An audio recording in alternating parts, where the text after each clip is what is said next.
श्री स्वामी समर्थ. जय जय स्वामी समर्थ. माझ्या स्वामी भक्ती चॅनलमध्ये सर्वांना नमस्कार. उद्या आहे 25 जून, वार मंगळवार, आणि उद्या आहे अंगारकी चतुर्थी.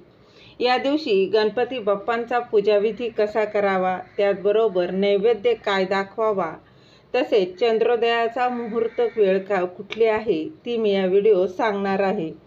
त्याचबरोबर अभिषेक कसा करावा याची माहिती मी सांगणार आहे.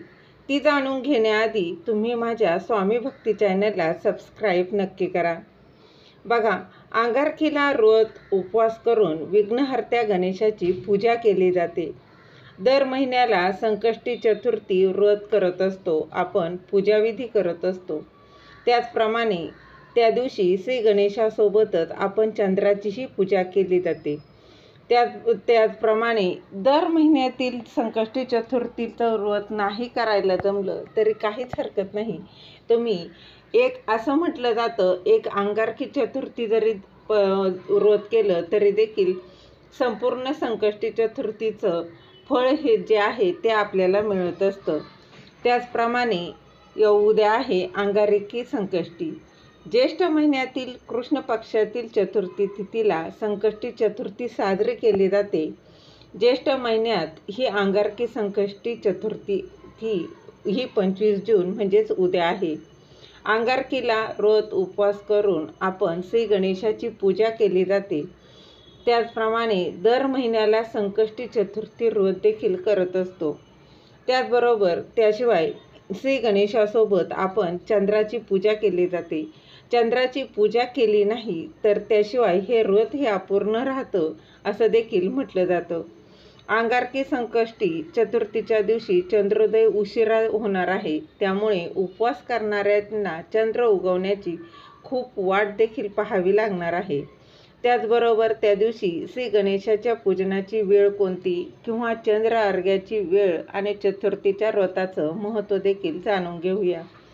तर अंगारकी संकष्टी चतुर्थी ही तिची बघा, यावर्षी ज्येष्ठ महिन्यातील कृष्ण पक्षातील चतुर्थी तिथी ही मंगळवार 24 जून रोजी पहाटे 1:23 सुरू होणार आहे. ही तिथी 25 जून रोजी रात्री 11:10 संपणार आहे. उदय तिथीच्या आधारे अंगारकी संकष्टी व्रत हे 25 जूनला पाळण्यात येणार आहे. संकष्टी चतुर्थीच्या दिवशी पहाटे ते दुपारी 2:32 श्रवण नक्षत्र आलेला आहे. त्या दिवशी ब्रह्ममुहूर्त हा 4:05 ते 4:45 असणार आहे आणि अभिजित मुहूर्त हा सकाळी 11:56 ते दुपारी 12:52 असणार आहे. संकष्टी चतुर्थीच्या दिवशी चर सामान्य मुहूर्त सकाळी हा 8:54 - 10:39 असणार आहे. त्याचबरोबर लाभ उन्नती मुहूर्त हा 10:39 दुपारी 12:24 असणार आहे आणि अमृत सर्वोत्तम मुहूर्त दुपारी 12:24 आहे.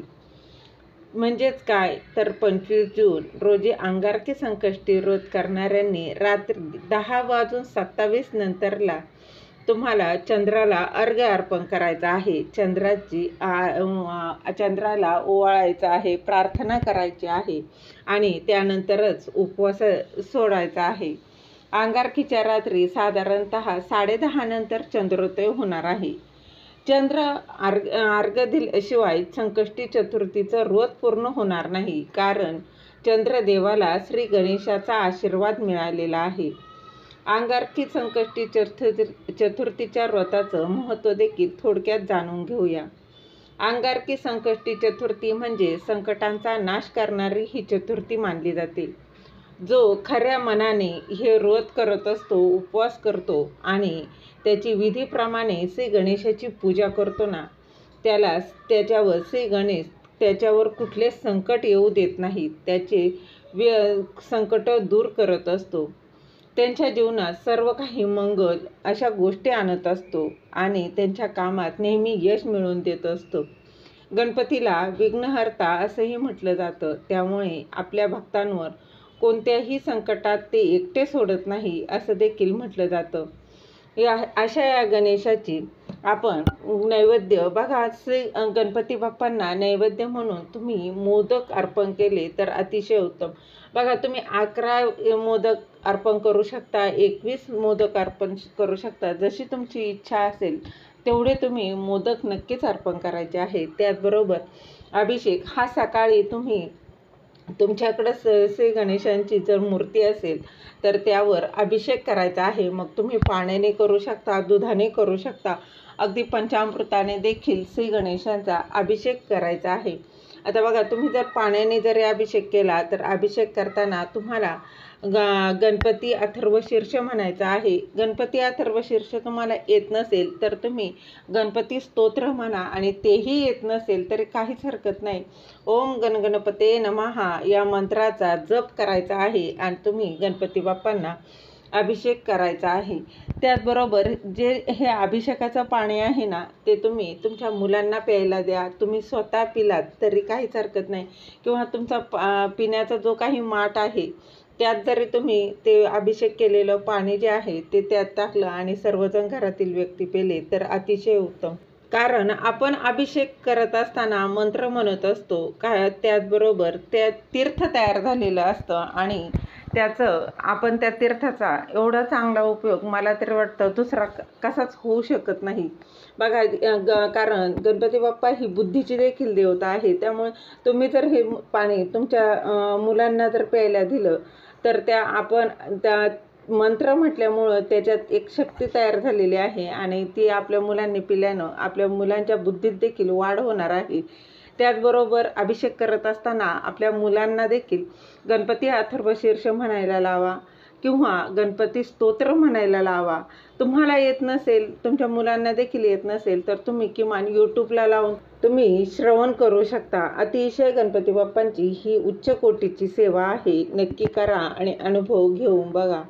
झालेली सेवा महाराजांच्या चरणी रुजू करते. दिलेली माहिती तुम्हाला आवडली असेल तर लाईक करा, शेअर करा, सबस्क्राईब करायला विसरू नका. श्री स्वामी समर्थ. जय जय स्वामी समर्थ.